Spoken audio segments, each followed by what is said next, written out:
Анар жемісінің пайдасы. Латын тілінен аударғанда гранатус дәнді дақыл деген мағынаны білдіреді. Анар жетегінің құрамында А, В, С, Е дәрумендері мен калий, йод, темір, кремний, кальций сияқты минералды заттар көптеп кездеседі. Анардың пайдалары: энергия беріп, шөлді және шаршағанды басады. Денені, жүректі, асқазанды және тіс еттерін қуаттандырады. Артериялық қысымды түсіреді. Асқазанның қабынуы ауыз жарасы үшін пайдалы.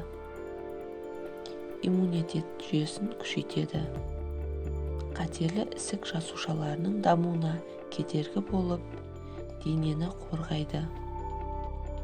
Қандағы холестерин деңгейін және қан қысымын түсіреді.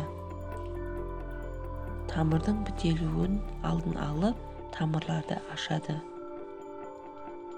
Осындай қасиеттері мен жүрек пен тамыр ауруларына қарсы қорған болады. Қандағы қант мөлшерінің деңгейін тепе-теңдікте ұстап, қант диабеті ауруларына пайдалы болып келеді. Тері ауруларына да пайдалы. Анар шырыны дауыстың шығуына көмектеседі. Анардың емдік қасиеттері. Ем ретінде анар жетегі қабықтары, ағашының тамырлары, тамырының қабықтары және бұтақтары қолданылады. Бұл жемісті жедел ішек, зәр шығару жолдарының ауруларын, қаназдық пен жұқпалы тері ауруларын емдеуге пайдаланады. Бұл жемісті жедел ішек, зәр шығару жолдарының ауруларын, қаназдықты, баспа мен жұқпалы тері ауруларын емдеуге пайдаланады. Кептірілген анардан қайнатылған шай жүйке жүйесін тыныштандырады. Суық дертіне шалдыққандар күніне 1 кесе анар шырынын 1 қасық бал араластырып ішуі керек. Анардың қабығын суға қайнатып, бұл қоспаны аузын шайып отырса, тіс жегінің алдын алуға болады.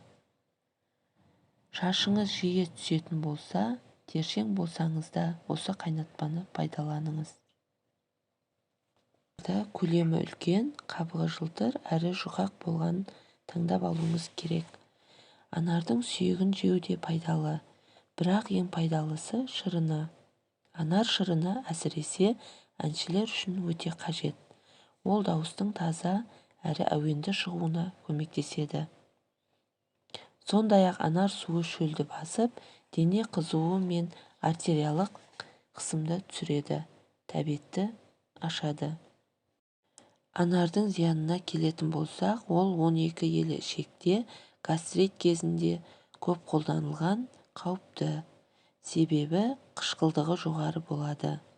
Дұрысы сәбіз немесе қызылша шырынымен араластырып ішкен жөн. Ең дұрысы анар шырынын таза күйінде ішпеген дұрыс. Қайнаған сумен араластырып ішкен жағдайда зияндылығы төмендейді. Егер менің каналым ұнаса, тіркеліп лайк басып кетсеңіздер.